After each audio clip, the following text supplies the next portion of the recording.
Hello, and welcome to another bout of unboxing. Today, my sparring partner is Chris Donnelly. Chris is the founder of Verb brands, a leading digital agency for luxury and premium brands based in London and New York, working with the likes of Bugatti, Boodles, and Jimmy Choo, plus a host of others that I could name. Chris has also been named as part of the Forbes 30 under 30 list. Today I'm really looking forward to just discussing maybe a little bit more of the behind the scenes of his journey and how he's got to where he is today, and maybe some of the struggles that you don't see on the surface. But without any further ado, welcome to the ring, Chris. Yeah, thank you very much for having me. Looking forward to chatting. Good stuff. Yeah, and I just wanted to give a very quick shout out to and just embarrass your younger brother, who I went to uni with and helped set up the chat. But yeah, don't know what I'd do without him. I talk to Will almost daily about business and so on, and I always feel a little bit bad for my family in a way, because I suppose less so these days. Now it's sort of more established, but in the early days I probably did talk about work at home an enormous amount. Although I do have two brothers who are entrepreneurs and a dad who's an entrepreneur, so I suppose it's yeah, I do wonder what the Donnelly sort of Christmas lunch is like, just all coming in, just talking about your different businesses, little update. It must be pretty intense.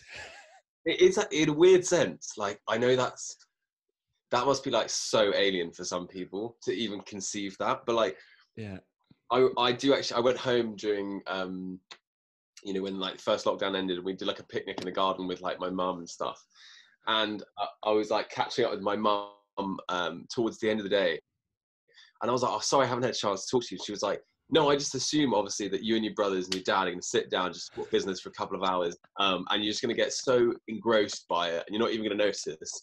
But she was like, yeah, you need to talk to your cousins, you need to talk to your nieces and your goddaughter and all this sort of stuff. So it is kind of what you're alluding to, I suppose.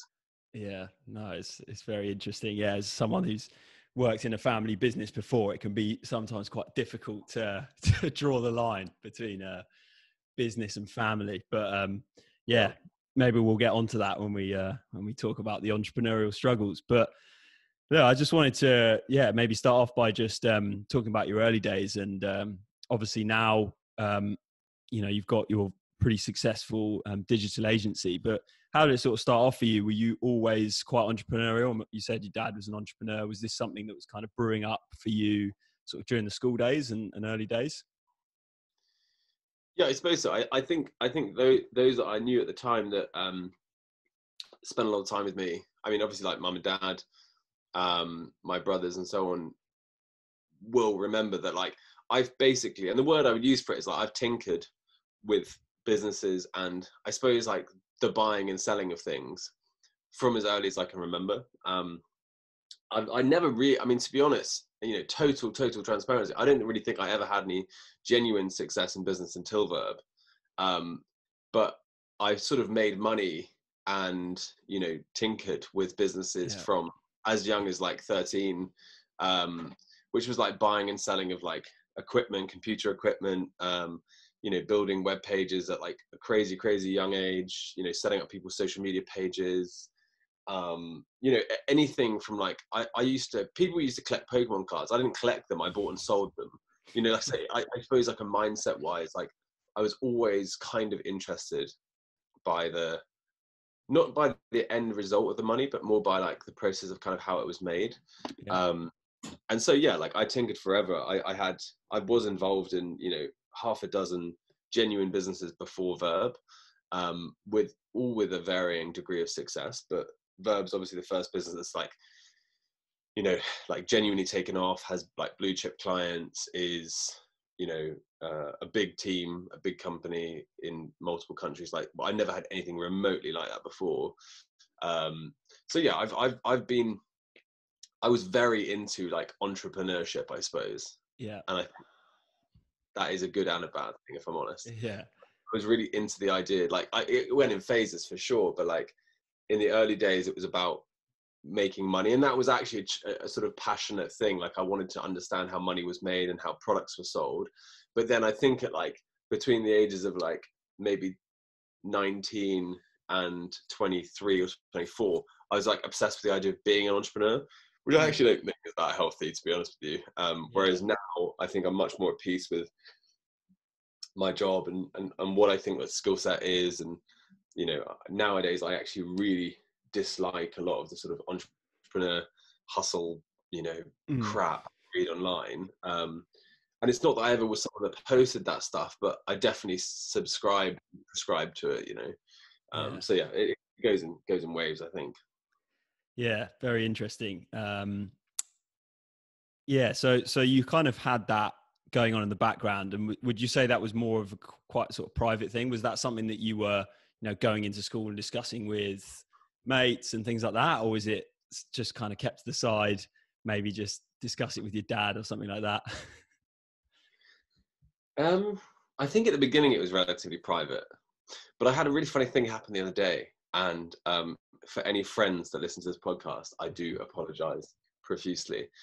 But obviously, like, I think when you're starting a business, you kind of put your blinders on, not intentionally, but you put your blinders on to a lot of stuff, like the fact that obviously your friends don't really give a shit about your business. You know, like they're kind of interested to have a conversation about it, and like, you know, 99% of the time, they'll always say it's a good idea, or, you know, congrats or whatever, on face value, I suppose. And the thing that always makes me laugh is I was Facebook messaging someone the other day for the first time in a long time, and the link above was, "Hey, can you like my page?" And it was like 4 different businesses over 4 years, and I'd never got a response. And obviously, like, it was me being like, "Can you like this thing that I'm doing? Can you like this thing that I'm doing?" And what's so funny is, like, in essence, I got blinders on to the fact that, like, you know, that stuff is not the sort of stuff that you ram down your friends' throats and so on. But no, at the beginning it was private, and then obviously to build any sort of business, you do need to get awareness. And then I think I then went so private, so private for so many years, and funnily enough, built a really good business during that time. And I've only really sort of totally emerged in trying to build a profile again for a different reason over the last couple of years. If I'm honest. Yeah. So you were having that, you were doing this kind of entrepreneurial stuff on the side, probably, you know, learning quite a lot from that, building up a bit of confidence. But I understand you still went to university, and then, so, you know, that's probably not the entrepreneurial route, if you like. There's probably, you know, other things that you could go into from that. So yeah, talk to me a little about that. So was there a bit of a fork in the road where you could have gone another route maybe after university, or you mentioned that you were quite keen to be an entrepreneur. So how did that kind of dilemma sit with you? So I was kind of pre-uni, I was done with being an entrepreneur. Like I'd already been involved for years. Okay. What sort of businesses, out of interest? Was it the fake GHD hair straighteners on the? I actually did sell it. I actually did sell it. No joke. Yeah, because I was actually speaking to someone the other day who mentioned that they, you know, did a bit of entrepreneurial stuff and yeah, got into those. Apparently, great margins on those. Yeah, I mean, I didn't necessarily sell fake GHDs, but I sold. So I kind of ran a business from a young age where, like, I would buy and sell effectively like hardware technology. I'd have it stored in a warehouse. I wouldn't barely ever see the product. It was inspired by a friend of mine who still to the day runs an amazing business like that, where I would just buy and sell hardware. Like I would go and see what was being sold on the high street. I'd buy the same thing and sell it, you know. And I suppose in a sense, I'd been doing that for enough time to actually make a good amount of money from it. Mm-hmm. Pretty vacuous as a business. Like it's literally just a transactional thing. There's no real sort of aim. And then my older brother and I, it's funny you say being in business with brothers, actually did launch a tech startup called Real Uniguide, which conceptually actually was a good idea. And some people did actually launch something very similar many years afterwards and killed it with it. But we were just so immature and you know, no experience really of business to launch it and to launch it well. I think if I did it now, I would have a much better idea of how to do it. But so yeah, by the time I went to university, I was like, I'd been in business for years, and I was like, I don't really want to do that anymore. It's quite exhausting and stressful. Okay. Then I was at uni. I had a lot of fun at university, did politics, and met I met a lot of good friends there, met my girlfriend there. And while I was there, I was involved in lots of different businesses. Even though I sort of said, I swore by the fact that I wouldn't do it, I did just naturally fall into a lot of businesses, like helping people set them up. By this point, I was kind of looking for something that I would enjoy as opposed to something that would make money. And then I was kind of just building websites on the side for people, I suppose, doing a little bit of marketing for people, I suppose. I then and it was never going to be an agency. I never wanted to start an agency, if I'm honest. But I had a job lined up at Barclays Wealth to be a wealth manager. Okay. And I remember it was something, it might sound a bit crass saying this, but I think the reason I'm saying it is like, I think the starting salary was like 40 to around 40K basically. Yeah. Which is a great grad salary basically. Mm-hmm. And I remember looking down the barrel of the job being like, this is awesome. I was quite surprised because I'm not that, like, I'm severely dyslexic, I'm not that organized and all these sorts of things. So it was very funny that I'd ended up getting a job there. And my dad thought it was hilarious, for example. But then I remember looking down the barrel of it being like, I'm building websites and I'm probably making 3-4 grand a month part-time doing like really putting very little effort into this digital game. So I was like, fuck it, I'll just try and do this. I'll see if I can make the same amount of money that I was going to make at Barclays through marketing.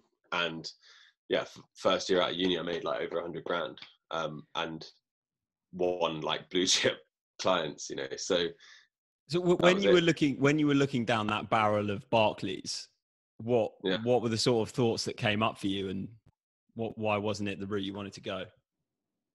Well, it wasn't necessarily I didn't want to do it. I mean, I went to Warwick, so for anyone from Warwick listening, I mean, everyone at Warwick becomes like a lawyer, an accountant, goes into banking.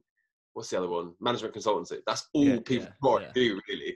Yeah. Or at least that's what they want to do when they leave. So I wasn't against doing it. I mean, I was like, this is great. I've got a job. In my head was actually I could have an amazing summer, not worrying about applying for a job. That's kind of what was going through my head. And then I think I landed like a few jobs that paid, 5 grand each. And I was suddenly like, that this could work. And I was obviously very good at digital marketing. Like I was good at the practice of the job because the clients were getting results. So it sounds like to me, from a technical point of view and from a business point of view, you're actually pretty comfortable. Like you'd done this before. You kind of knew deep down you were a good entrepreneur, and you were winning clients pretty much straight away. I mean, that's one of the big challenges that a lot of entrepreneurs, struggle with actually getting in the business. So was there more from a social point of view? And like, you mentioned this kind of peer group, lots of your friends were going off and not going that route. Were there some more like struggles around that side of things when you decided to, just build websites instead of taking the Barclays route? It's a bit of a statement. Yeah, I mean, I won't say all the words on here, but I mean, people thought I was a fucking idiot. I don't know if I at the time, and obviously like people will retrospectively fit the past, right? So people who were around me then will often be like, I remember being like, such a great idea. I remember being like, you're such a talented natural entrepreneur. No one said that. No one said that. There was not one person at the time who thought that me going off and building websites rather than going and taking a banking job was a smart move. Not one person. And it's funny in a sense, it's not that they thought it was not a smart move. They thought it was like the dumbest thing they'd ever heard. And so the only person, because I sort of started it with another guy originally, or the first iteration of it, I suppose, with another guy who I'm still really good mates with now. And even he at the time was like, this is a bad idea. So I think, people start to fit the narrative around what they sort of like to believe as time goes on. But no, at the time, mate, I mean, my family were like, this is really daft. You know, everyone kind of knew as well that I'd had quite a few entrepreneurial struggles. Like, Right. you know, I had lost a lot of money as well as made a lot of money. And so people were a bit like, he needs a bit of security and stability, which obviously, like, I've never gelled with that at all, you know, ever. Yeah. So, funnily enough, people at the beginning were, yeah, very disbelieving, very unmotivating. And then I suppose as time went on and we had some success, I think we spoke about this a while ago, but the weirdest thing happened where basically we went from zero to doing really well, actually, faster than most companies. Like we got to £1 million turnover faster than most companies have ever come across, really. It was unbelievable. I mean, it wasn't an organized business. It didn't make a huge amount of profit. It was a bit manic, but like we went from 0 to 1 million so fast. And that really was just down to like crazy sales. Like we were just selling like non-stop and working all hours, you know. Anyway, no one believed me. No one believes me. And like, obviously, like today it's in our accounts, it's there to be seen, you know, we're a global company, you know, multiple offices around the world, very big team, blue chip clients, people believe it now. Right. But in the years where like I would turn up to see friends in the pub and I'd be like, it's amazing, we have 15 staff and we have a global client base, you know, we just want a yacht brand. They'd be like, oh yeah. And then the funniest thing really ever happened, which is my girlfriend was coming back from, I can't remember where she was coming back from, but she was been on holiday and she bumped into a friend of mine. And I think my friend said to her, what does Chris actually do with his day? Like, this thing isn't real, is it? And obviously like Lou, who like who more than anyone ever, because I've been with Lou longer than I've run the business, but or same amount of time I've run the business basically, has seen it all, like me working, you know, 20-hour days for the first 4 years. So she's seen it all. And she's like, no, genuinely, he has a team. They're based on Brick Lane. You know, there's probably 15 of them. And no one believed me. And it was awful in a sense, because it kind of, I even had friends tell me that other friends had said, it's so weird that he lies about his business. And I suppose what that does to you is it just stops me talking about the business. And I sort of referenced earlier on this period of like deep privacy, where we went from being like, you know, a £1 million business to what we are today, effectively. And that's like very deeply successful business that's proved year on year that it's growing, has amazing clients, and you know, it's still proving its worth. But I stopped talking about it because in a weird sense, I didn't want to give people an excuse to like think bad. And, you know, and the worst thing is obviously these days, everyone's like, always knew it'd be successful, you know, always thought it was a great idea. And they're like, oh, you know, and a lot of people do think I know it's such cliches, but people do attribute success in their own sort of lens, you know, like overnight. Chris is like overnight successful. Like it's a hard one to get my head around because I've been working for like 10 years. Mm-hmm. Yeah. Like Verb is 8 years old. Yeah. It's interesting. One thing I was going to ask about that. It's such an interesting process. And I think everyone who's started their own thing will resonate to some extent with that.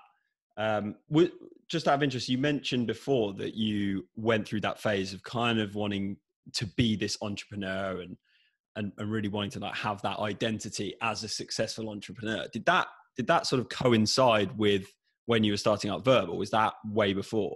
Just because I'm interested whether that overlapped with the situation with, you know, peers finding it and not believing you that you're successful. Yeah, I mean they were totally parallel. Okay. I think also I think that like many young people when starting a business like bought into the sort of bullshit hype that you read online. Yeah. You know, the sort of like hustle porn of life, you know, all this sort of crazy stuff. I mean, I did work really hard back in those days, but God, I was vocal about the fact that I did, you know. That's like the lamest shit ever. Yeah, no, I can definitely, for me, it was when I went through a very similar process myself when I came out from uni, went to Durham Uni, and it's a similar kind of thing in that 80% of people probably do 20% of the kinds of jobs that you were discussing. And to do something different is a real step in a very particularly against the grain direction. And I remember just being so almost a bit toxically, looking back, kind of toxically driven, but kind of just so desperately wanting to make my other path work because I'd made that decision and not wanting to just like flop on my face. I was literally going to put everything into the new path and trying to make it work. And I think that state of desperation and does leave yourself a little bit more vulnerable to these, entrepreneurs, let's call it, who I think, there's a difference. Each one is different. I do think that in that kind of self-help, personal development world, there's, again, 50% of the stuff is probably really good, probably very helpful stuff you need to learn as an entrepreneur. And if you're looking at it through like a bit of a critical and educated lens, I think it can be fine. But there is also a lot of, dodgy people out there looking to absolutely churn profit from vulnerable people and knowing that they're going to spend $2,000 on a course. Like I see even quite well respected like platforms that I'm not going to mention the name of them, but selling like a course on how to grow your Instagram and like get 1 million followers for $2,000. Like that, there's no way that can be the right kind of like level of value for an online course. Like spending $2,000 to get more followers on Instagram. And I think that's just an example of how when you're in a state of like being very keen to be a successful entrepreneur, there's a lot of value that these entrepreneurs can build up for their courses. So it can, what I'm saying with this is it can lead you down these rabbit holes that you can get a bit lost in, and you can sort of get a bit out of balance with. And I think it's interesting how that then weighs up against your peer group who, you've spent 3 years with and been close with at uni, who are then now in a very different kind of reality tunnel, and they're doing, their own thing. Maybe more in the corporate world, they're not even down these rabbit holes of, how do you build a following and straight line sales systems and all this kind of stuff. So yeah, I'm just interested, like, how did that kind of compare up against, and it's kind of interesting that happened in parallel to, the situation with your friends. And how did you find it ultimately keeping that balance in the end between like your old friends and not kind of losing them and sort of getting lost in the quest for success, if you like?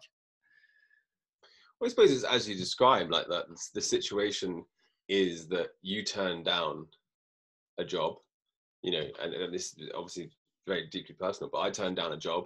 All my friends went and did those types of jobs. I wanted to prove to myself, to them, to the people who were calling me out for being an idiot, people who were like so deeply unnecessarily calling me out for trying to be an entrepreneur. I wanted to prove it was I'm not sure like I vocalized it at the time, but it was clearly like a fuck you from me to try and be more vocal about my success. And then obviously, like, I think my initial reaction to people not believing me was trying to effectively quantify and practically demonstrate success. And so, rather than talking about team, it would just be, I would just share a photo of me and the team, because I didn't like, and then when it got to the point when I got a bit older, I came to the conclusion that work didn't have to like own me. My work doesn't have to like own me. I can be a successful entrepreneur, and I can also be me. And I think that the two, for me, I don't really have a work self and a personal self. Anyone who knows me or works with me, I'm pretty similar the whole way through. I think the reality for me these days is like, I don't need to talk about work or build following in that sense. Like I know how to do that stuff. And I think vulnerable is like a strong word, but there are a lot of people who are vulnerable because of their desperation for success and the fact they've bought into this like hustle ideology. And I mean, there are thousands of these entrepreneurs who will sell you a dream and snake oil, and you you have fucking cohorts of 20 to 25-year-olds turning up, being like, this guy can teach me to be a millionaire, and the entrepreneur isn't even a millionaire. You know, like it's such bullshit. And I got caught up in that, and for sure I did.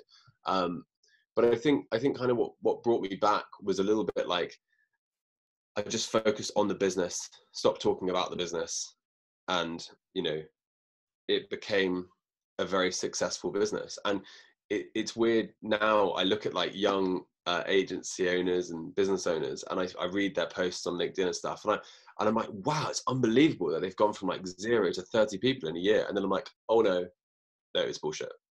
Because like you then look up on LinkedIn like how many people are at the company.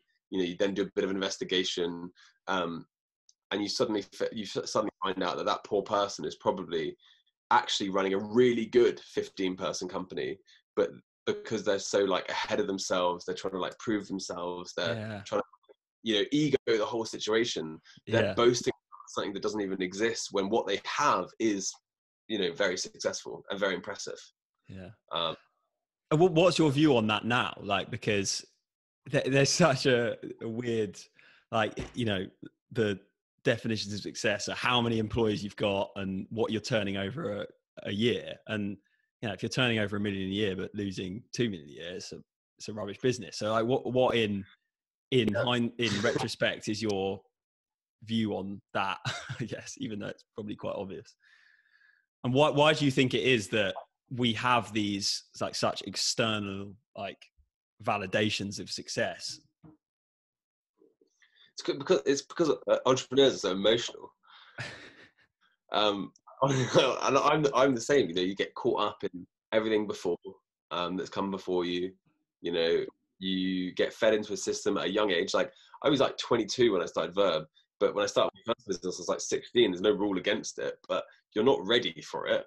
You know, you're certainly not ready for that shit. And so my view is now, like the things that I think are important now are, you know, I client names for me is a big one, because I think having amazing clients really, really sets us apart. You know, like there are very few businesses that have clients like ours. I think having a profitable, sustainable business is super successful. It is my definition of super successful.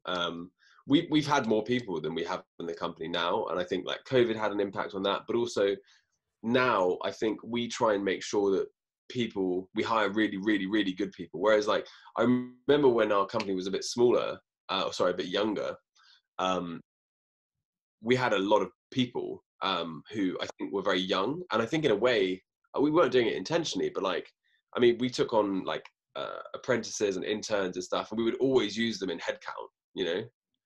And again, it's because like you're sort of, you know, pre-programmed to, someone's like, if you ever go to an entrepreneur networking, which you will know as well as I do, it's like team size, turnover. Like I went to this agency thing last year, and it actually, for me, it was probably the last time I'll go to this type of agency thing. Everyone had a drink, and it was the biggest pissing contest I've ever been to. Like everyone was like, you know, you would like be like, hi, my name is, and they'd be like, hi, my name is, turnover 5 million, profit 1 million, 55 staff. And you'd be like, and what do you do on the weekend? You know? So I don't know. I mean, I these days, I just want to focus on the things that matter, which I think is like a sustainable business. You know, we ran a business that didn't make much profit for a long time, and it was a very sketch business to run. Whereas now we run a much better business, and we're not trying to prove that like we don't think we're going to build a £1 billion company. You know, I think that Verb will be a very successful agency, but I don't think I'll build a £1 billion company from it, and that's not what's important for us at all, to be honest. I was 30 last week, so hopefully I've mellowed a bit from my 22-year-old self. Yeah, it's interesting because it seems that there's slightly that paradox with entrepreneurs, is that you kind of need that burning desire and that need to prove something at the start to really get yourself going, take the leap, do all those things. But then as you mature as an entrepreneur and you kind of have successes, have losses, you fall out with a few friends or whatever, then you probably just start to realize a bit more, you know, what's a bit more important. And, you know, actually you can get a balance between, you know, having one thing I did want to talk about is, and I've definitely like can understand this issue myself, is that when you're in that situation where, you know, your friends aren't believing you when you're actually saying stuff that is true about your business, and you just kind of wish that they did support a bit more or could understand what you were going through a bit more. Like, has that actually had quite, because I know can have quite an adverse effect on my own mental health. It's just like, you know, going to that pub, like, oh, I can't really feel like I can speak fully openly about my business. Like, just feel like I've got to put on a bit of act today. You know, to an extent, you get on with it and it's absolutely fine. But like, what would you say again in hindsight now? Like, what's the important steps you need to take to like then refine that balance of like, do you think it is sometimes important to kind of step away from your old peer group for a bit when you're, you know, really going through a change and you're trying to be different? Or do you think there is always a balance that you can strike in sort of keeping with an old peer group when you're trying to do something completely different?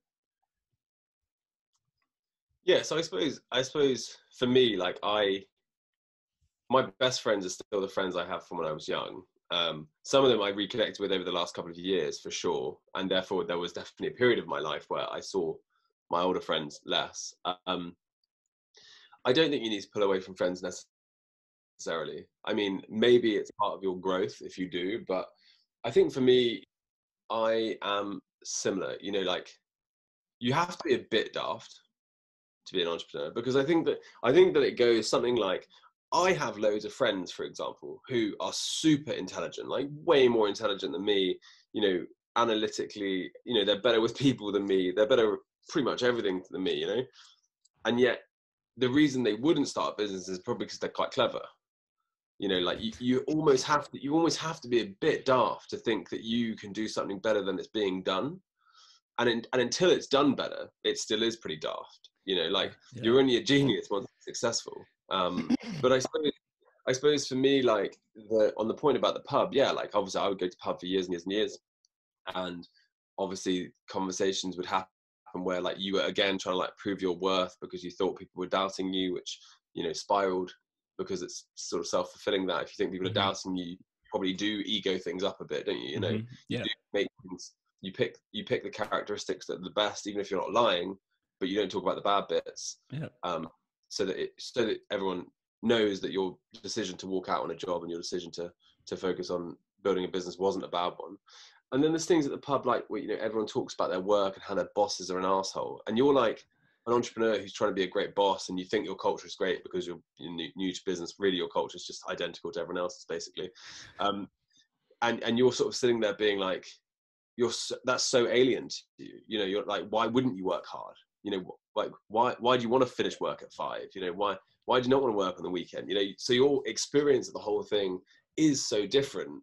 I don't think you need. I always wish I had more of the perspective I have now for like friends and life balance, because I definitely missed a couple of years in the middle of the 20s where I didn't see like a lot of my best friends because I was probably working so much and so caught up in that world. And weirdly, since I took a step back from like caning it in the business and like working every hour and like just trying to always get shit done, and took a better perspective on the business, I have way more time in my personal life. The business is so much more successful, and I'm so much happier. And I think it's so easy to say when you're on the other side of it, you know. And especially this year. This year's been a horrible year for a lot of people, but you know, I've seen a lot of friends this year. I've sort of, the remote business has made it feel, you know, you're managing it slightly from afar. And actually, I think it's maybe a better manager because it's way less emotional. You know, it's way less emotional. It's much more focused on how to build a good business. But yeah, I mean, I will spend the rest of my time reading LinkedIn posts from new business owners, always being like, I wish you could celebrate what you've actually done and not have to double it. You know? Yeah. I think that's really good advice. And yeah, because the other thing I was going to just mention was like in that some of those sort of entrepreneur circles or guru circles is one of the big things that they say is like upgrade your peer group, and like it's very much this. They're wankers. I mean, yeah, and I think that can be really toxic. I just don't believe that it has to be that way. I think I would say on that point that had I not stayed friends with my old friends, I actually reckon I would have become an awful bloke. I think my home mates, like my best mates, the best thing about them, as a group, we never talk about work. The best thing about them is that like when in a normal week, like if I ever interviewed someone or spoke to someone or interacted with someone, it was always from the point of view that I was CEO of Verb. And so like that can do a lot to your psyche. Like you start to expect that people will just do things that you tell them to do. Whereas the best thing about having good friends who aren't like, you know, entrepreneur is that they will call you out, put you down, make jokes about you and keep you level headed. yeah. Like this upgrade your peer group shit is just so that entrepreneurs get a greater hold on you because you don't have that stuff being done. Yeah. Yeah, that's very true.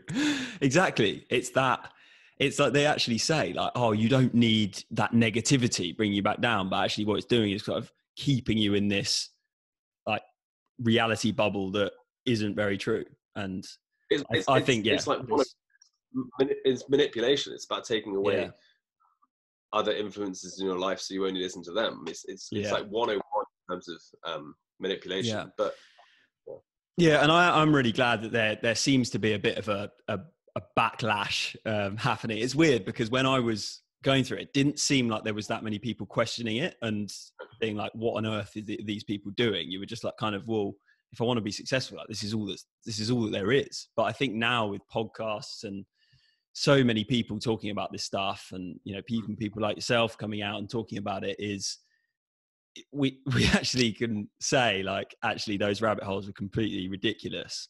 And, you know, there's a way to be more balanced about going about wanting to be successful.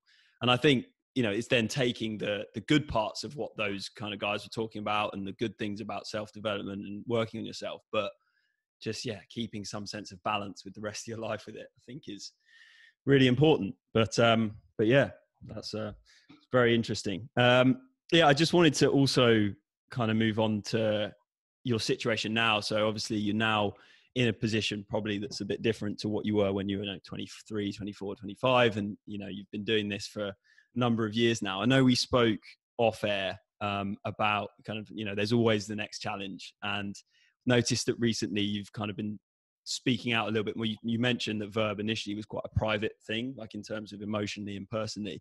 But I've noticed that you are now posting a little bit more on LinkedIn, trying to, you know, build a little bit more of a kind of personal social brand, if you like. So how has that process been for you? Is that something that kind of didn't come straight away, like naturally at the start, or? I actually did a post about putting words in your mouth to an extent, but yeah. No, I mean, I don't know. I don't know if this is what you saw, but I did a post about it the other day. Like, my focus on my personal brand is because I think that it will benefit my business enormously. I think will benefit my career enormously. But for Verb, having a voice in marketing and one of the bigger voices in, you know, luxury digital marketing, I think is very important and very beneficial for us generally as a business. And I do have a viewpoint on shit. You know, like I don't really recycle content. If I see something in the news, I will just write something about it. And sometimes like I'll question it because I'm like, is that just an asshole opinion? And then sometimes I post it, and sometimes, you know, it does very well. I think the thing I think you're referring to is I obviously posted that the other week saying something like, what's hard about online is posting to strangers, which is hard, you know, like just it's effectively like going out, putting your stall out and, you know, hoping that someone interacts with you. But the harder thing is that all of your friends see all of your content. And obviously your content is kind of, it's a little bit not you. You know, it is you, obviously, and I think mine is pretty damn close to me, but like it's a little bit not you, and like your best friends see it, and everyone sees it. And so I don't go to parties these days or events ever where someone doesn't mention it once. You know, especially like since I got the Forbes 30/30 thing, you know, my LinkedIn posts or any like social posts, you know, they're like 500 or 1,000 likes. So it means that pretty much everyone in my channel probably sees those posts. And so someone mentions it sometimes, always. Even if I'm not having beers with friends, it will be mentioned. And that's the hard thing about posting online, is that like your best friends see it. And you're just worried all the time about being critiqued or criticized or whatever. However, because I don't post shit that I don't think, you know, I don't post shit about like hustle and working hard and all this sort of bullshit. I'm actually pretty happy with them seeing it. And funnily enough, you know, friends will often say, I actually love reading your posts. You know, I love reading your content. I love interacting with it. And that for me, and if people don't, again, I'm at the age where I'm like, fuck them, you know, whatever. Like, doesn't, like, if someone's going to call me now for working my ass off and talking about it and being an entrepreneur and stuff, like, fine. Yeah. Like, that's okay. Yeah. Yeah. Yeah. Again, something I can definitely resonate with, you know, starting a podcast about breaking out of the box and being an entrepreneur. It's like, you know, who gives you the right to talk about that? And yeah, I can definitely agree, is that like, I know that I'm doing it for a good purpose, and there's definitely, you know, the person out there that really does need the content. And when you think of it in that way, it's a lot easier. But when it's, yeah, as you say, it's the friends that are going to see your content, but it's not necessarily stuff that you'd, you know, talk directly to them about and force down their throat, because it's probably not what they really need or care about particularly, but you know that they're still going to see it because they're a friend of yours and they're online. So it's amazing how the brain can just play tricks on you. And like, when you put something out there, it just, you become your own worst critic of just being like, because I'm a very like cynical guy, well, as in my sense of humor is quite cynical anyway. So whenever I see something of someone that's posting, I'll be like, oh, you know, they're trying to, you know, get this or do this and stuff. And then I start doing it to myself. So it just becomes a bit of a, you start to just question yourself with everything you're putting out there. And that's not a great sort of mindset to be in. So that's something that I'm really trying to work on and get into that mindset of just being like, you know, you're doing it for the right reasons, be more chilled. It's not about kind of proving anything or needing to have that kind of validation. But yeah, what would you say have been some good ways to get past that? Well, I think if the thing that you're doing is working, you do it less anyway. Like, I think, and that's the funniest thing, is like, I know a lot of people who are like super quiet, successful entrepreneurs who will post occasionally, but they'll never talk about like working hard, you know? Whereas like, I think a lot of the people who talk, you know, you see people like posting, you know, still here at 11:30 at night, working away. Like you see those posts all the time. And I think that the new perspective of things, I think, comes when you're a bit more comfortable with what you're doing. I think changing the perspective of, you know, everyone, I got caught up in the whole like build a tech business, be like Mark Zuckerberg, you know. I think a lot of entrepreneurs out there probably did, you know. Yeah. And that's okay, because like that is a super inspiring story, and it's a really cool story as well. And I'm sure everyone would kind of, if you are an entrepreneur of that type, love to live that story, because that would be wild. But most of us don't live that story, and most of us live like a slightly smaller story. But it's still carnage. It's still crazy. It's still super fun. And I think as long as you're comfortable with what you're aiming at and you're comfortable with what you have, I think you talk about things in a way that's like a lot more authentic than probably what you do if you're like super desperate and you're super desperate to prove yourself and all the rest of it. So yeah, I think for me, money probably used to be a thing that I aimed at. I'm not sure it's ever been the biggest motivator I've ever had. It's certainly something I've been aware of over the years. But and maybe again it comes with age. I don't like, my pursuit is not to be a millionaire. And I can say that like wholeheartedly. My pursuit is to like see my friends as much as possible, spend as much time as I can with my girlfriend. And that's pretty much it. Like everything else kind of, you know, comes off the back of that. Like see my family loads. Like, and I don't know where that change came from, but I think it came from like slowing down a tiny bit. Like thinking about the stuff that made me happy. Like like, this is the point I always try and say to myself whenever I think about like crazy growth. Like, did I actually get a really deep sense of fulfillment from working 20-hour days and growing Verb from like 1 to 5 million? Did I leave that being like, oh, I'm so happy? The honest truth was no, because as soon as we were at that goal, it was like, what's the next goal? But do I get like a lot of fulfillment from spending lots of time with my family and friends and girlfriend? Like, absolutely. I feel great at the end of those days. And so I think that, you know, I didn't get a huge amount of happiness from increasing zeros. Yeah, Totally. So just on that point, what would be your advice to someone who wants to start a business and they're playing around with a few different ideas?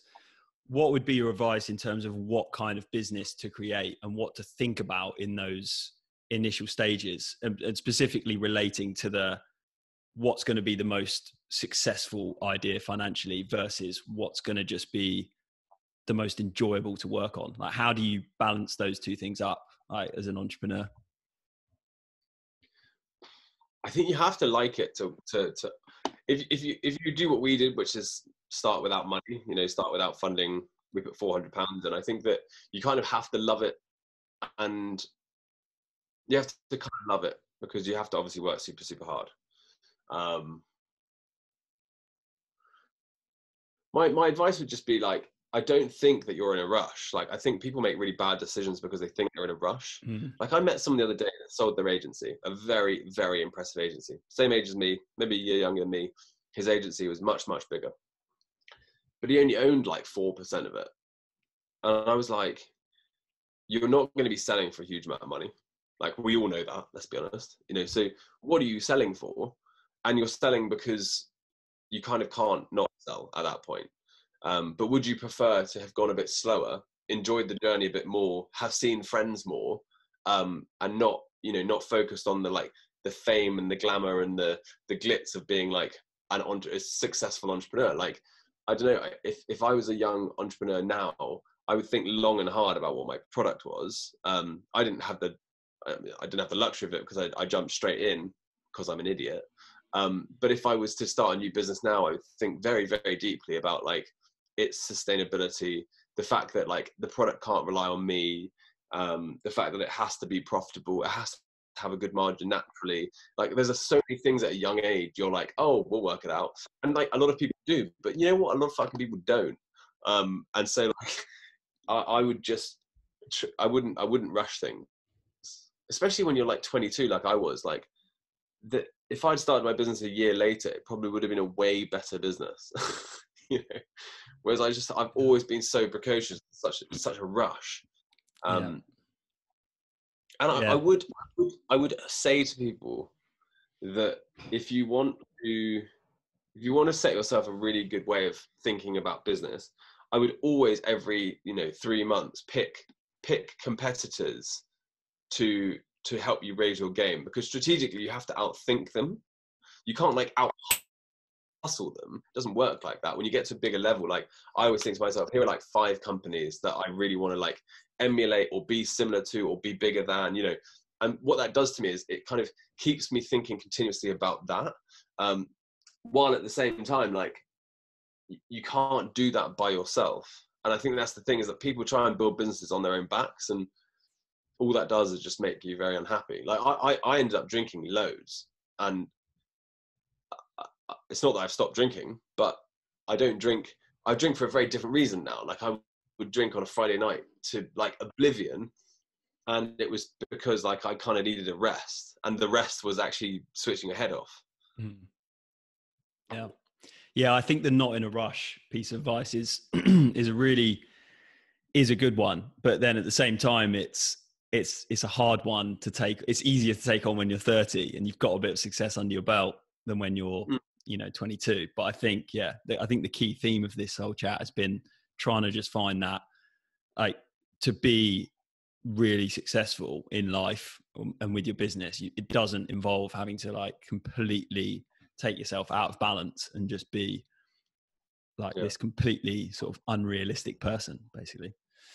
But like I know what I would have said to myself if I was like no rush. I would have been like, fuck off. yeah. But exactly. I suppose that the other thing that's like key is like actually try and really think about what the advice is that someone's giving you. I think a lot of the time, like I spent a lot of time with mentors and advisors over years who were giving me good advice, but I was like, cliche.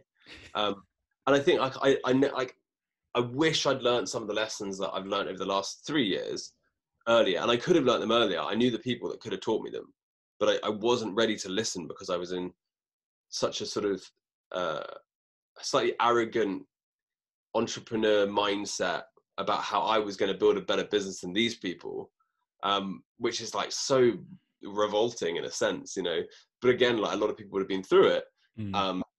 And so so for me, I would just say like take advice when it's given, because so many people, it's so readily available, and take it and take it for what it's worth, I suppose.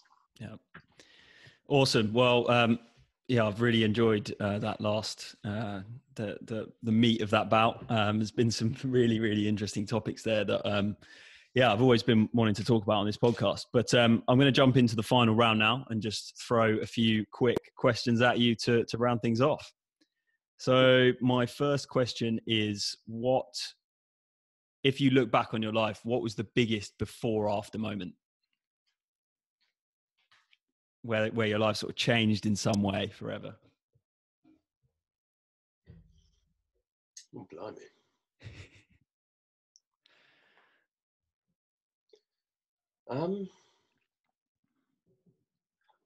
Wow, that is, I mean, outside of meeting my girlfriend, which was obviously quite a change in life. I think getting the office in Tower Hill was quite like a poignant moment in a weird sense, because like it was a massive office, like I had a huge roof terrace. It had like, so many desks in there, and like it was where the business was going to be, and it was obviously also so expensive on a monthly basis that it made everything go from what felt like a very sort of embryonic startup business to what it is now today. And I think that it kind of happened with that office because it was just such a huge step. And it felt like it and looked like it. And in a weird sense, from that moment onwards, when you invited someone to the business, you never had to say a word because they just knew. Like people would walk in and be like, fucking holy shit.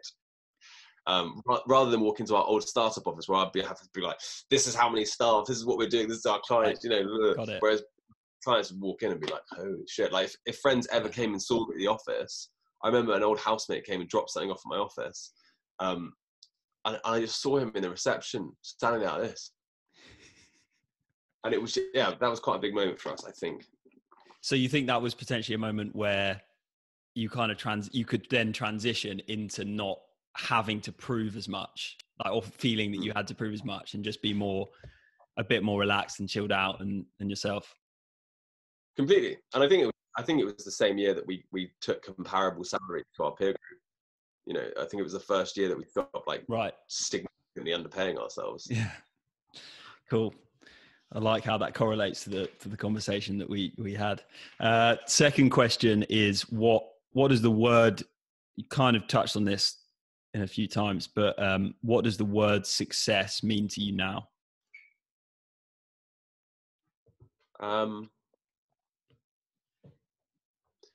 It's to be happy at the end of the day. I think, just to be happy at the end of the day, because I've been through the entrepreneur hustle and bustle. I'm sure like I'll have lots of other entrepreneurial ventures in my life. I'm sure of it. But to learn the lesson that I've learned, which is like to be happy, and like, again, biggest cliche ever. But it is so important. Like, I'm not chasing money. I'm not doing what I do for money anymore. I'm not doing it for fame or glory or, you know, anything like that. It's to spend time and be comfortable, and have, you know, have choices in life to spend time with my friends and family, and that's it, really. Awesome. Love it. And my final question is, when anyone comes into the unboxing ring, they, unlike boxing, you don't have a track that plays you in to hype you up, but you drop the mic and you have a track to play you out of the ring. So what would yours be and why? Oh my God. I'm terrible with music.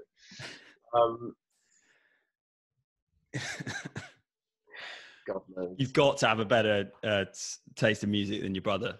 That's surely. He's probably got better music sense than me. I actually don't know, honestly. So you've got to just say the first one that comes to your head now. Well, I was listening to something just before. I was just trying to think what it was because I was laughing at Yeah, just get your last Spotify track up. I was listening to Yeah by Burner Boy. Yeah, by Burner Boy. Brilliant. Oh my God. Brilliant. We'll have that playing you out. But Chris, thanks a lot for coming in the ring, giving up your precious time. It's been a really, really interesting chat, and I'm sure a lot of people will find it interesting. Thank you very much, mate. Have a great day, and thank you very much for having me. No problem at all. All right, speak to you soon.